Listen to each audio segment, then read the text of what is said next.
procedure that has been taking place with me from since September of 2017, and it's still going on in the illegal, unlawful common court, which we will call a kangaroo court. Okay, that doesn't have jurisdiction over me because I'm in my sovereign capacity as an Aboriginal indigenous Mo from this island that is called Uromi. And the slave name for this island given by the French in 1719 is called St. Vincent and the Grenadines. Okay, and that's the corporation that was established to nationalize the Aboriginal people of this land, which would be my ancestors, which I come back and restore and rebuild the culture, the heritage, and my identity that was stolen in the form of a birth certificate, which is known to be chattel property of a slave. Okay, which is listed in the 14th Amendment as artificial person. Okay, void of all civil liberties, void of all civil rights. And this is the check that was going out to me, that is sent to me from the lawmen of the corporate state known as St. Vincent and the Grenadines, which is usually known as police officers. How dumb and how silly they is.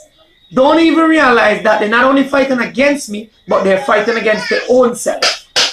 Because they are also descendants from the Aboriginal people who suffered genocide, rape, pilgrimage to establish this illegal, unwanted slave system that is known today as a government, St. Vincent and the Grenadines. That is the very nature and the essence or the beginning and still is slavery today. So in other words, Emancipation Proclamation of 1863 was only announcement by public official. It was not something to set slaves free. What they did was transfer a slave from Mike or Johnson owning slaves privately to the state owning the slaves. So as long as you carry a birth certificate and classify yourself as a citizen of a state, etc., Bajan, Grenadian, Vincentian, US citizen, Dominican, Trinidadian, Jamaican, you are all classified as object. You know what I mean? Which means abandon all property and is known as artificial person, which is valued as a slave. And a slave in the corporate code is called corporate wards. And in definition of jurisdictional compounds, they are called improper persona. So once you're in your improper persona, it means you're a citizen, you're a corporate ward, then the government owns you. You don't have jurisdiction over yourself. So for these lawmen who do not even understand what they're getting themselves into and who's trying to violate my sovereignty rights, which is an illegal process and it constitutes human trafficking, treason, high treason, which is also in the law book as a capital punishment, which capital punishment is punishable by death. So if they really take a stock and look at what they're into and what they're getting into and what position they put in the state members, which is the heads of state, which would be the prime minister and other representative for the heads of state into, along with the international community, to realize that being sovereignty and in my own proper person, meaning owning myself and having jurisdiction over me where they don't have jurisdiction over me, and to violate that procedure, to try to denationalize me, to make a name up to me, which is called fraud and also contempt in the constitutional law, and to send threat as they see me driving, that they will take me off the road, is a very ignorant and stupid one, because ignorance is no excuse of the law. Now, for these corporate wards to really realize, they're only making things worse for themselves if they take a stock and recollection and do the research that has done, not only my blood work, to put me in a proper perspective as an Aboriginal indigenous and identify me as an indigenous Mo, okay, descendants of the Moors from Morocco, North and South America, right down to the Atlantis Island, before it was the Caribbean Island. And this is my territory, Uromi, America, Central America, North America, South America, and the Atlantis Islands. So we must first make this clear that as the United Nations put out a declaration to protect Aboriginal people and the laws and regulations that states must obey, the Moors have the declaration that as already signed by not only Barack Obama and also Donald Trump, newly present, and also heads of state of various distant international states and also these Atlantic islands in protection of the Aboriginal rights, and has been violated, breach of treaty, you know what I mean, violation of constitutional rights as to how I must choose my destiny. So you must pick out who I am, which constitutes human trafficking, because in your constitutional law, from the age of 18, you have the right to choose a destiny, design your own name for yourself, and choose your way of life. So to violate that is also violating their own constitution. Now, to try to denationalize me under a fake name such as Hezekiah Naphtali, which is an illegal and unlawful procedure, and to actually try to send me to a psychiatric institution by way of trying to use to shut me up and hoping that I would become crazy with the injection and the drugs that they designed to treat psychiatric patients, knowing that I'm a very solid and highly intellectual, credible human, and very more enlightened than these dum-dums who call themselves lawmen and the members of states who hold the system inferior to the regular common people, and that they don't know nothing because they don't study law, so they don't know the approach and they don't know the position to take place. Now, what I'm here to adjust is send back the message to these common people who's also a corporate ward, who's holding possession of police officers, enforcing the law for the slave masters. And I'm going to give you the three meaning of police officers. First meaning of police officer are policy enforcers for the slave masters. Second meaning of police officers are modern day gangsters. Now the third meaning of police officers, okay, is hired assassin, mercenary, extortionists for the corporate systems that is known today as a government or a state. That's the meaning of a police officer, okay, or security forces on the whole. Now for you people who don't understand your position that you're in and how much you're promoting genocide still today on the face of the earth against your own people as an issue to try to denationalize me, are only discrediting your own ability as a natural human, because to carry a birth certificate means you're a stock to the state. You are not human, you're artificial. Therefore you don't have jurisdiction over yourself, they have jurisdiction over you. So therefore you abide by constitutional law. Now, a lot of these things that has even been put back into the laws of the so-called St. Vincent and the Grenadines are not law. Why?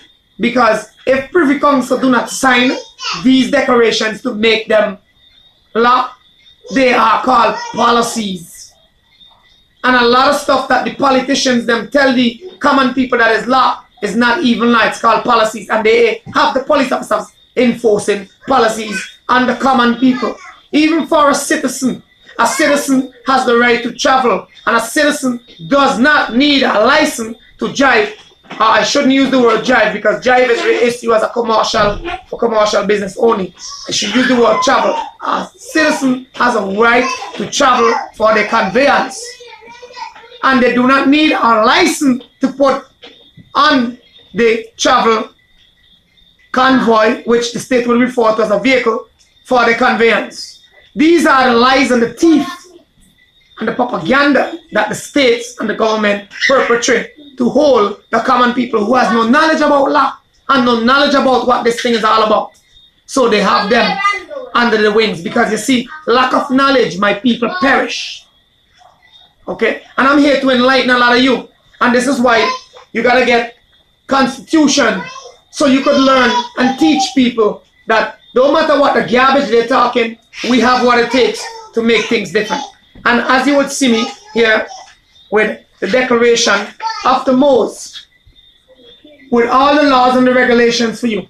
And I will also prove to you another declaration of the United States nation that has all the proof and the laws pertaining to protecting Aboriginal and Indigenous people.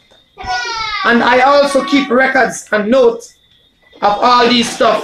What is a corporate ward? What is the meaning? And where does you look for it in the 14th Amendment, artificial people? Also, the right to subrogation, where these thieves that is called systems or government subrogate everyone in the court which is a victim to the crime. So you are actually a victim to a system where they subrogate you in the place of one another, which means in reference to a claim or damage that you have no knowledge, no idea about.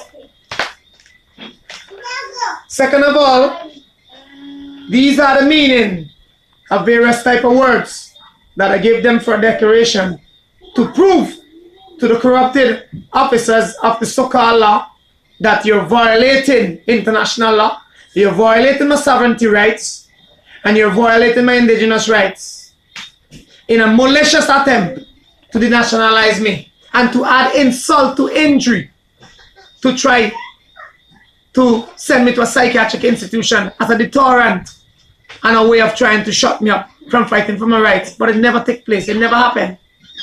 Because being intellectual and knowledge like me, knowing how to cooperate and work, some of the schemes that Borty Pompey, the so-called magistrate, which is an administrative clerk, who's acting in duty of the state, because that's all he is, do not have rights to do what he did to me. That's why I'm pursuing a suit against not only the state, but against Borty Pompey and PC Woods for the violation of my sovereignty rights, violation of my constitutional rights, and the violating of my indigenous rights. You know, and the attempt to kidnap me and hold me as hostage, which constitute human trafficking, treason, poonage, misimprisonment, definition of character, misled, misinformed, miseducate to the public, and propaganda. So, just like the states like to do with the common man, I'm going to take it in my position, with my ability, my knowledge, and the enlightenment that I have, to take a position to not only strike out at the injustice and the wrongdoing that is done against me, but I'm going here to make it clear statement that you don't have jurisdiction over me. You cannot adjudicate me. I'm not under your jurisdiction. And you have to respect sovereignty. Okay? I'm here to state the cause that needs to be stated and show you that I'm coming against you with a very large and high lawsuit. You see how long you have the case going? You have the case going for over 6 months, which is an illegal process. Every day of my rights violated is valued more than $10,000. Take this into consideration. I'm not backing down. And I'm going to take it very, very hard. And I'm going to take it law by law, even through your constitutional law, to prove to you that you never had rights over me. I end this with peace and love to my people, protection for us indigenous aboriginal people, and restoration for all the loss, damage, and the mistreat and malicious attempt and tyrannical move by the state officials who they put in power, which would be the lawmen who violate my sovereignty rights, and the so-called magistrate, which is an administrative clerk by the name of Borty Pompey. Peace, my people.